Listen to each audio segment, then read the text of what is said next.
हे केशव, आपसे यही पूछने तो मैं आपको यहां लाया हूं कि मेरा कर्तव्य क्या है, कि मेरा धर्म क्या है केशव।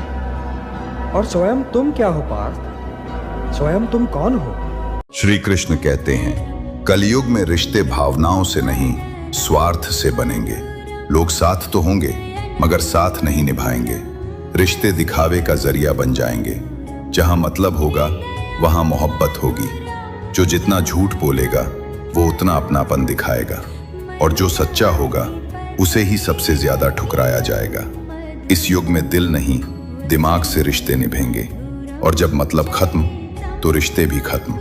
इसीलिए श्री कृष्ण कहते हैं, रिश्तों में भरोसा रखो मगर आंखें बंद मत करो, क्योंकि कलयुग में हर मुस्कान के पीछे एक वजह होती है।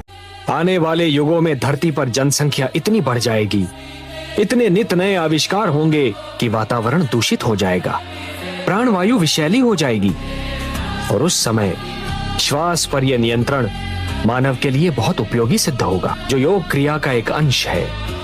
श्वास पर नियंत्रण पाने का गुर है। और हे देवी, श्वास जीवन का दूसरा नाम है। जो श्वास पर नियंत्रण पा लेगा वो जीवन पर नियंत्रण पा लेगा। प्राणायाम, श्वास पर यह नियंत्रण भू जल वायु हर स्थान पर काम आता है।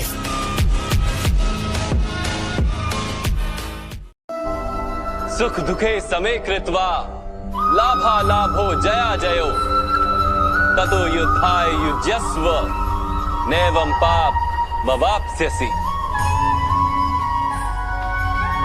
अर्थात सुख दुख को समान मानकर लाभ हानि जय पराजय का विचार किए बिना यदि तुम युद्ध करोगे कौन्तेय, तो तुम पाप के भागी नहीं बनोगे।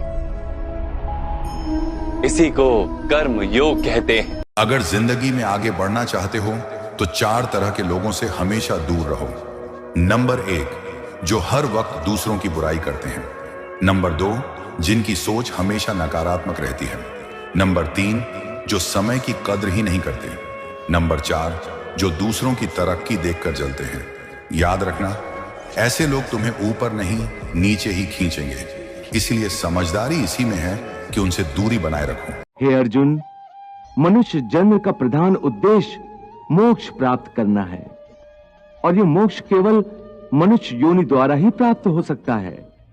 इसीलिए मनुष्य के शरीर को मोक्ष का द्वार कहा जाता है। हे अर्जुन, मानव शरीर बड़ी मुश्किल से मिलता है। इसे यूं ही गंवाना नहीं चाहिए। देवता भी मानव शरीर की आकांक्षा करते हैं, परंतु मनुष्य की विडंबना यही है कि वो इस शरीर को अर्थात मोक्ष के अवसर को गंवाता रहता है। सारी आयु भोग विलासों में बिताता है, यहां तक कि जब शरीर छूटने का समय आता है तब इन 4 जगहों पर पैसा जरूर खर्च करें। नंबर 1, शिक्षा पर खर्च करो, क्योंकि यही तुम्हें अमीर बना सकती है। नंबर 2, स्वास्थ्य पर खर्च करो, क्योंकि शरीर रहेगा तो सब कुछ रहेगा। नंबर 3, जरूरतमंद की मदद पर खर्च करो, क्योंकि यही असली पुण्य है।